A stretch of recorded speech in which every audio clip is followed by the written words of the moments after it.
Hey, I am so excited about this episode. This is a little bit different. You get a 2-for-1 today. We have got two gals that I've just met, and I recorded with them a few weeks ago, and I am so excited for you to learn about them. So they are Kayla and Kat and Kathy here tonight. Oh my gosh, here we are. Kayla, say that 3 times fast. Kayla, Kat, and Kathy.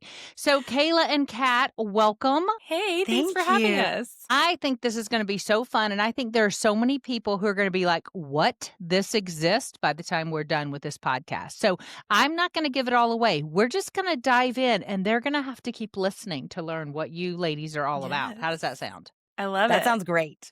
I know, kind of mysterious, isn't it? I love it too. So, what I want to ask you first, though, because you're both homeschooling moms, and that's, such a dear spot to me, I want to know what even led you to this wild and weird world of homeschooling. So, Kayla, tell us about your journey and how you got here, and then Kat will have you do the same. Okay, so I like to say that I am the Saul Paul of homeschooling. I not only did not want to homeschool myself, but I did not want you to homeschool either. Oh, that's so nice. Prior to 2020, I couldn't understand why people did it. I had a lovely public Sure. school experience. And I say that also with the caveat that there were many drug busts in my middle school. So take that with what you will. That's exciting. Right. But in 2020, my kids were not school age yet. But I saw my friends with school age kids and how everybody was just scrambling to figure out what to do. I was like, oh, I don't love this. And I knew, my daughter was going to be in kindergarten soon. And I had a friend who her kids were a little bit older and she was already homeschooling. And I just said, can I just like watch you, just like casually watch what you're doing? Yeah. Little stalking. Yep. Yeah, because my husband is in the military and he had been activated on orders for the riots in Atlanta at that time. And it was just like wild. We were living through this big moment in history with everything going on.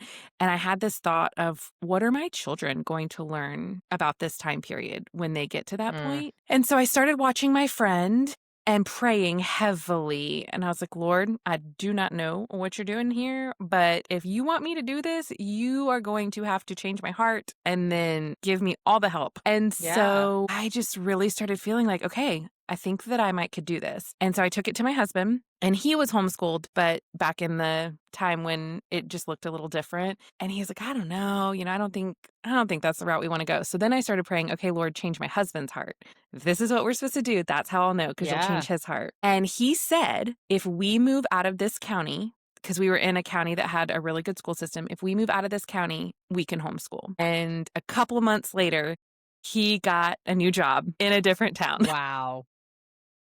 And I love we that. knew, right? And we knew just based on kind of the situation, we were going to buy some land from my family and build a house. So we were going to be in a camper for a little while. And that was going to be my daughter's kindergarten year. And so, okay, well, we're definitely homeschooling because we're going to be bopping around everywhere. And then it just kind of stuck. And we are a family, we homeschool year to year. And so, that kindergarten year, it's like, okay, well, we're going to do it this year to get us through this time, and then we'll reevaluate. Yeah. Well, it was kind of a really good time. And so we did it for first grade. At the end of that year, we reevaluated. Yep, we really like this. And here we are. She's in third grade now, and we're still pushing forward. I love that. We also were a year to year. I mean, and kid to kid, to be honest. I mean, Yeah. so many, it was hard to make that decision. I mean, at the beginning, I was like, oh, yeah, I'm going to do this. But once you get in it, I think it's good to be honest and say, you know what, you need to reevaluate it. You do need to see, is this working for you? Is this working for your child? And I think both are important. I think it needs to work for both of you, for the parent and child. So I love that. You know what? I love that you accidentally ended up a Yes. homeschooler. Wink, wink. Very much. Yeah. All right, Kat, what about you? Tell us about your story. Well, heading into motherhood, I was in a graduate program in learning sciences. I spent my first year in the program pregnant secretly at first, and then cautiously telling everyone that my plan was totally different than I thought it was when I had applied. And I had entered the program because I had a wealth of experience in the college level education. I had been a Mhm. lecturer and on the programming side in higher ed as well. And my specialty area had been marrying the outside of the classroom and the inside of the classroom to give this like holistic student Yeah. experience for college students. And so I had gone to this learning sciences program hoping to further that. And when you go into a graduate program, they tell you what you're going to work on and where you're going to be placed. You don't choose. And they placed me in a lot of early childhood education and elementary education research and teaching students who were pre-service middle and high school teachers, teaching them about adolescent development. And I was like, this is not my wheelhouse. I'm college students. But as a woman who was pregnant, all of this information I was learning was informing me about what motherhood would look like and what did I want Mm. learning to look like for my child. And my husband, the whole time I was pregnant, was whispering in my ear, I would really like us to consider homeschooling. And I was telling him, I don't know how to do that given that I'm a public education researcher. This is the field that I'm in. And homeschooling wasn't talked about in the best of light with my peers and my professors. And I didn't really know how to hold that tension. But God's timing is perfect, even when it doesn't feel like it, because I became a mom in March of 2020. Mm. And my whole world got flipped upside down Right. because becoming a mom at the beginning of the pandemic just made me reevaluate and rethink everything motherhood and my child's childhood is going to look like. And about 8 months after he was born, I took a leap of faith to walk away from the program and to leave my career. And we were rewarded by the Lord. He just said, like, thank you for your obedience. And he made this path for us that made homeschooling just the obvious choice. But I still was resistant because I didn't really know what it was. Mhm. So I was still like, let's look at forest schools and let's look at hybrid options. But I bought the book, The Call of the Wild and Free, and it sat on Yeah. my bookshelf for a year. And then one day I was out for a walk listening to the 1,000 Hours Outside podcast because that was sort of my lifeline in those early months and years of motherhood. And Ginny Urich interviewed Ainsley Yeah. Arment, who wrote the book. And I said, oh, this is the book I have on my shelf. And I think I got 2 chapters in and I turned to my husband and I said, this is what we're doing. If this is what homeschooling is, then this is what we're doing. And I haven't looked back. My son was only 2 when I read the book, and we just have known since then. So he never went to preschool. He never went to a program. He has been home his entire life. And I think there was a time that I thought, oh, well, I won't have to deal with this like reality until kindergarten. But the way that our education system is today, people are pressuring you at 2, at 3 years old to get your kid in some sort of formal learning. And it's been such a gift and blessing of the timing again that if you had told me 5.5 years ago that I would be saying that timing was good, I would have said you were crazy. But that timing that gave me space and time to really redefine what I wanted my son's childhood to be.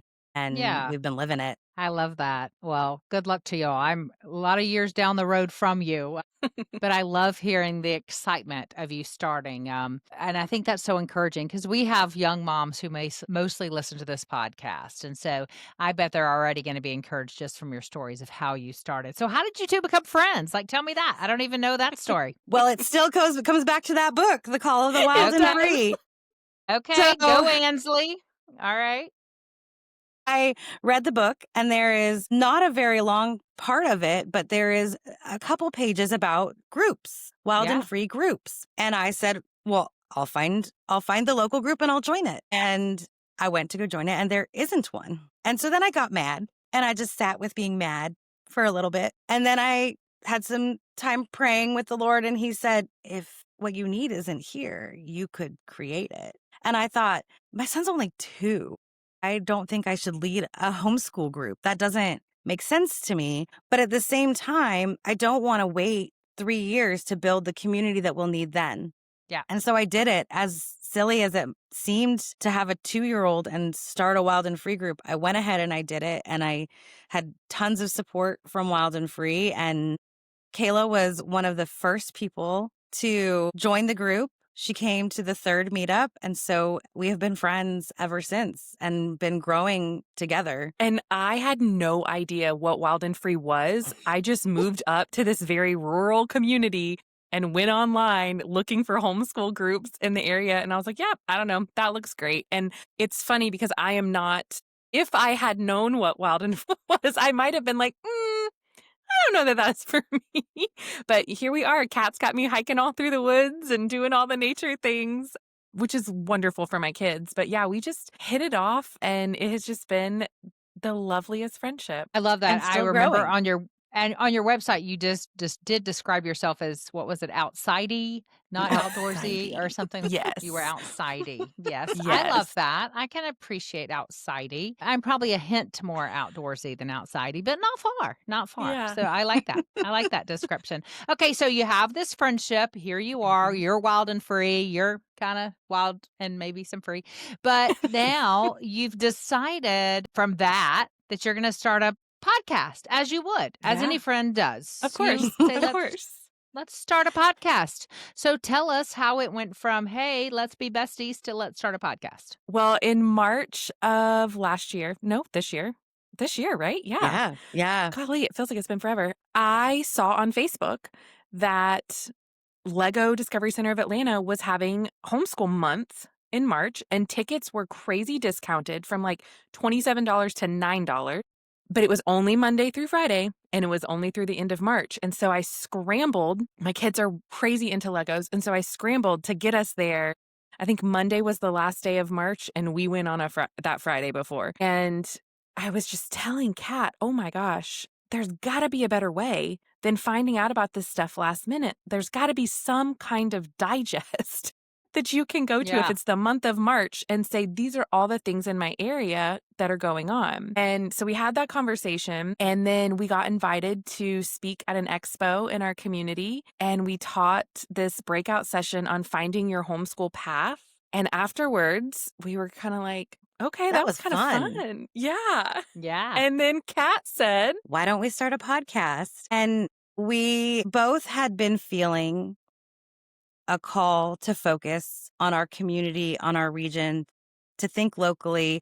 We're both very ambitious people, and I think we both had been in this, what do I do with this ambition, especially in this season of motherhood? Mhm. And we both were hearing focus on where you live. And so we took that frustration with the algorithm of Facebook not telling us what cool experiences there are, and our own fun experiences that we have had already in our time homeschooling, and the fun we had doing the presentation together, the way that we felt like our dynamic really worked, sharing and talking and guiding people together. And we said, let's do a podcast, but let's keep it in the South, keep it here in our region where we're feeling really called and nudged, and where we're homeschooling, and not try to tell people how. For one thing, we're still on the ride. Babies. Yeah. You're And little there's baby homeschool mamas. Yes. And there's so much out there already. There's already amazing resources. But what if we focused on all the cool Yeah. things there are to go do? And there's this notion out there of, if you homeschool, you're going to miss out. And we both knew that was a lie because our calendars are full. So what if we talk about the things that we go do, the programs that are here, the people that make homeschooling in this region special and rich and just really Yes. cool? And that led you to the name. Homeschooling Down South. Exactly. I love that. Well, I remember I first saw you, I think on TikTok. Yeah. You popped up on my feed, and I was like, love what you're doing. Like, I instantly was like, great idea. Whoever came up with this, great concept, because I, raised all my kids in Atlanta. And so we always had so many things to do in it, just the Atlanta area alone. And we never even got really, we did go to Chattanooga some and, around Atlanta, but gosh, just in Atlanta, you can keep your calendar full. So I love that you're focusing on the South.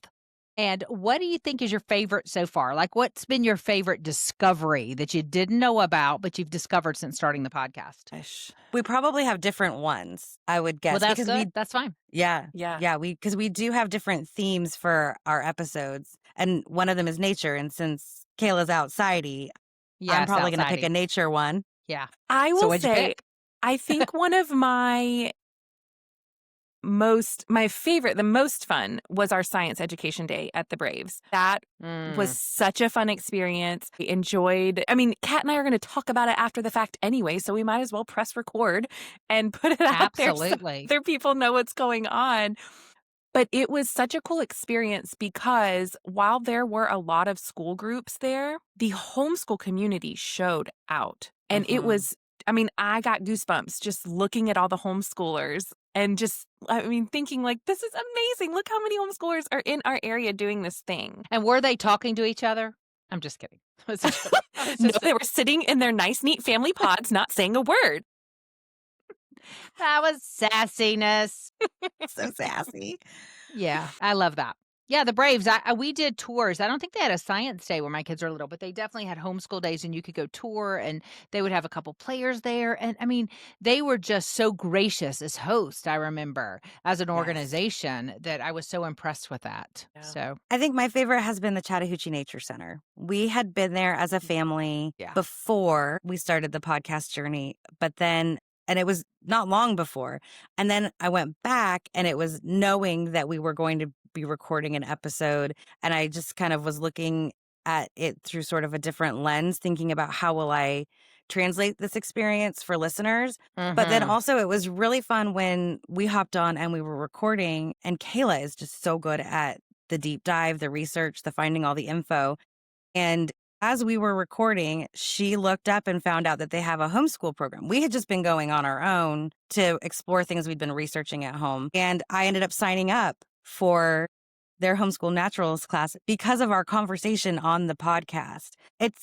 It's so cool because it's already like refilling our homeschool, our individual homeschools with new things. Chattahoochee Nature Center is in the Atlanta area. It's in Roswell, if you guys don't know where it is, if you're listening. So most of the things, obviously, we're talking about in the South. Well, I have a question. Have either of you ever been to Majestic Caverns here in Alabama, where I live? Not Okay, you're going to put it on your list. Not okay, and yet. when you Exactly. simmer down, girls. When you go, you're going to call me and I'm going to go with you because I only live about 45 minutes from there. I have not been either, but I did meet the owners of this cavern when I was speaking at the Alabama conference a few years ago. It used to be called DeSoto Caverns for you researching. This young couple took it over and they renamed it Majestic Caverns. And it sounds amazing. So I'm thinking we need to have a group field trip.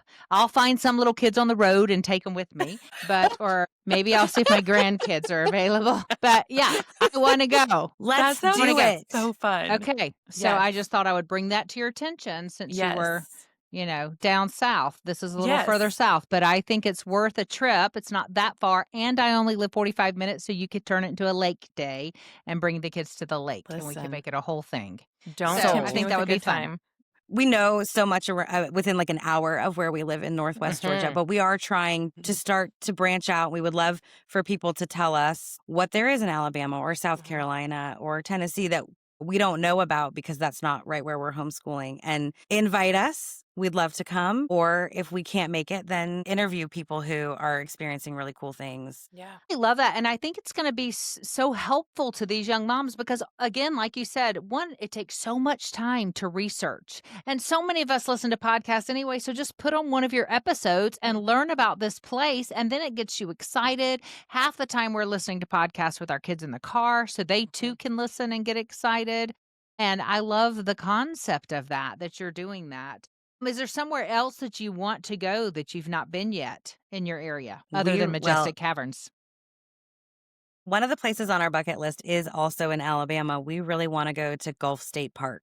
They have an incredible learning campus there, and we would love to go there ourselves, but we would also maybe like to gather some people and go. I love that. Have either one of you been down to Jekyll to do like the Turtle Hospital? As Have a you done student, that? Yeah. did back when I was in like late elementary. I think it was like our 5th grade class trip. And then we've been to Jekyll as a family, but I've wanted to do that with the kids. And I have thought if we could time it right and in the future, because our dream is to host, we have already hosted local field trips, but our dream is to kind of host some, overnighter, maybe a couple night trips and kind of help guide people. I think I said this to Kat at one point. We both are so administratively gifted, and it does not take a lot of brain power for us to plan a field trip. And I love being able to provide people this experience. We're not presenting anything to them. We're just guiding them to have this really cool experience. We're making it a Right, little right. easier. We're asking all the questions so they don't have to. And so I think that would be a really cool thing to do for a trip like Jekyll or Gulf State Park so people Mhm, can go mhm. knowing that all the T's have been crossed and all the I's have been dotted. Yeah, and I think I love that you say it's not that hard, but it is for some of us who are not as Yeah. administratively gifted. That is so helpful to have someone say, "Okay, we got it. You show up here, you pay your what, and it's done." I think that's really a service and a ministry that you're offering the homeschooling community. So, uh, I think they're very fortunate. I'm kind of jealous that I'm not homeschooling, that I can't go back and do that. So, But you have your when I think about grandkids. it. I do, and You they're in can South bring them. Carolina. Yeah, they're little homeschoolers in South Carolina, so we could get them Perfect. on board. I know, Yes. I love that. So what else do we need to know about the podcast? Is there anything else you wanna tell us about what you hope to do? I noticed I think it was on your website too, and I was doing my own little research, and you talked about there's more to come. There's Mhm. more to come. Are y'all thinking of other things? Can you share any of that, or is it still secretive? Well, one of those things is doing more of the field trips and doing these field trips that are further from where we live and maybe have these overnight elements. We've also talked about mom's retreats, but Yes. going to cool places here in the Southeast that are beautiful, that would help fill mom's cups. We talked with you, Kathy, about me camps, and we're Yes. so inspired by that. And so taking that idea of getting the moms to come play together and really still focusing though on our region and the cool Yeah. opportunities that are here, not just for homeschoolers, but for all of us to Mhm. enjoy and love the South. And I think just the community, that's what I think is missing so much. I think that's the reason Kayla found you because she needed community. She was like homeschool group. It probably wasn't as much for her kids, if we're being honest, because they're so little as it was for her. I Mhm. mean, and I know when I started homeschooling, I did the same thing. I too started a homeschool group and I missed a lot of things when my kids were little, but I didn't miss that monthly teach meeting. I was there because I needed the community. And I think we're Mhm. seeing it even more now with the online aspect. So many of us get our community online that we're craving that face-to-face community. So I Mhm. do love the concept of me camp and a retreat. Yeah. For my 50th birthday, I decided to invite 10 women that I didn't know. They were just they used my curriculum, and so we had contests, and they could win to come, and they stayed in my home for a weekend.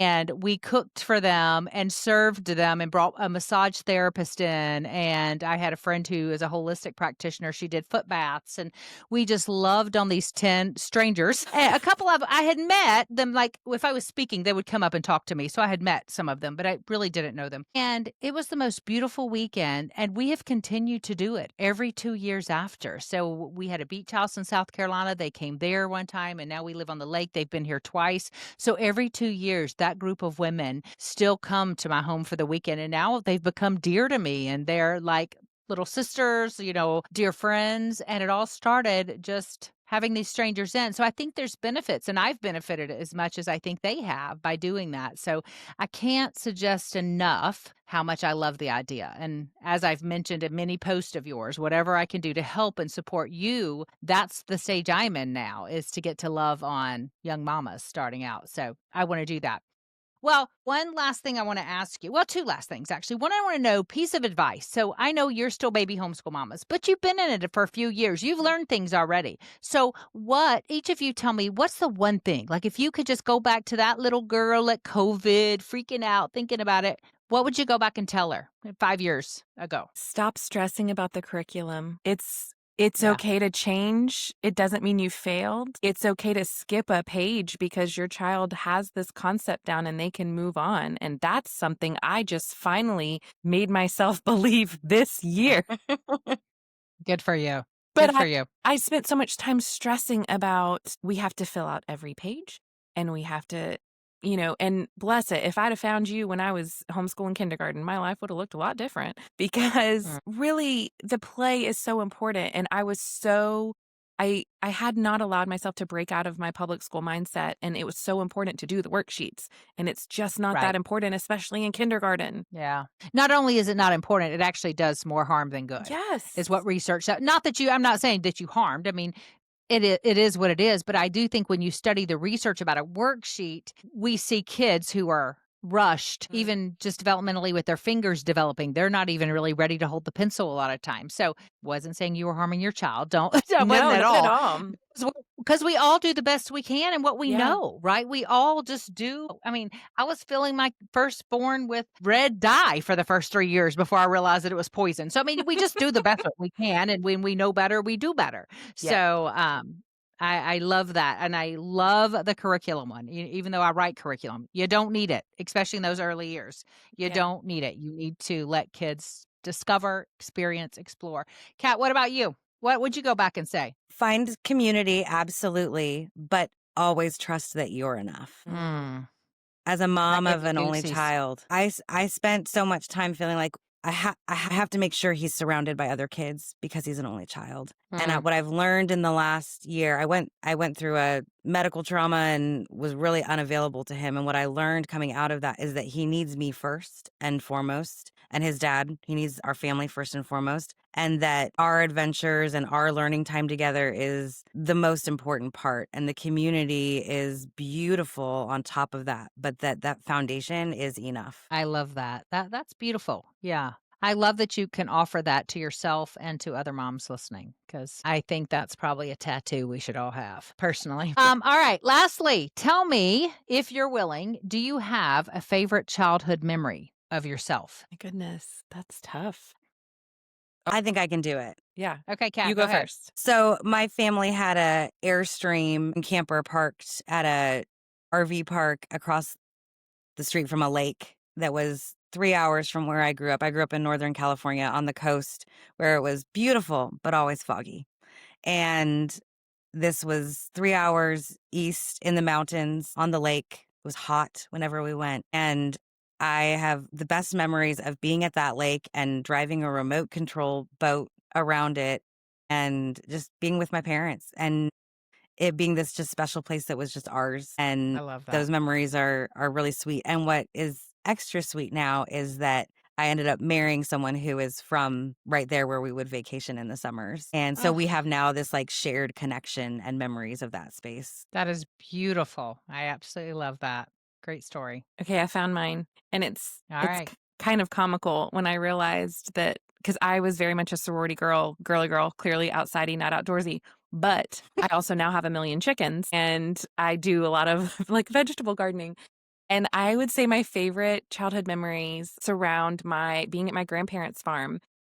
My granddad had Mm. cows, and I remember this one time we were down at the lake and something made the bull mad and the bull started charging the truck. And I just remember my aunt throwing me in the truck bed, Oh. hopping in the driver's seat and taking off through the field, which sounds scary back then, but now I laugh a lot about it. But we just we had so much fun there, and I remember Sunday afternoons after church, we would get to their house, and my granddad would take me out in the garden, and we'd pick the vegetables for the veggie plate, the tomatoes and the cucumbers and the onions, and we'd all Yes. sit and have this just lovely family lunch, and my grandma would have made everything before church, and so it'd be on the stove, and she had to heat it up, so there's just all these smells, and just being with the whole family at their house so much is Mm. just like a core memory from childhood. I love that. The reason I ask that to every guest who comes on my show, and the reason I do is because it's a little bit of research to me and it never goes wrong. It's always about the connection. It's always the small moments. It's not these giant trips like the elaborate, the all of that. It's the everyday, it's the mundane, it's the showing up, it's the doing the dang thing with your babies and making time for it. I think that's what our kids are going to remember. So, what you're doing not only is impacting these homeschool moms, but you are giving them future memories. You, by offering this powerful information through your podcast, you could be their answer. Some Aw. kid 25 years from now could sit and remember that field trip they're gonna take to Majestic Cavern with you, and they're gonna Thank be you. like that and me, and that's gonna be their best childhood memory. I mean, you never know. Oh, So I just want to yeah. encourage you again that you are impacting generations upon generations with what you're Oh. doing. And so I'm so grateful and can't wait to tell my daughter-in-law about you for her homeschool kids. And I know everyone listening is going to benefit. Where can they find you? So, where can they listen? Where can they follow you on socials? Give them all the scoop. We have a website, homeschoolingdownsouth.com. You can also email us, hello@homeschoolingdownsouth.com, to share all of your cool adventures that we could go on or cool people that we should talk to. Kayla makes our social media. She is the genius behind that. So I'm going to let her talk about where we are on social media. You can find us at Homeschooling Down South on Facebook, Instagram, TikTok, and YouTube. And we hope one day to get to the level where we can do a Patreon or buy me a pickle type situation, or we can start doing some video stuff on YouTube as well. So, Behind the scenes. And yeah. we're on Apple and Spotify Yes. to listen to the podcast. It's awesome. You guys, y'all are delightful. Thank you so much for taking time to Oh, share your journey with us. I so enjoyed having you. thank Thank you you so for much for inviting having us. us. It was fun.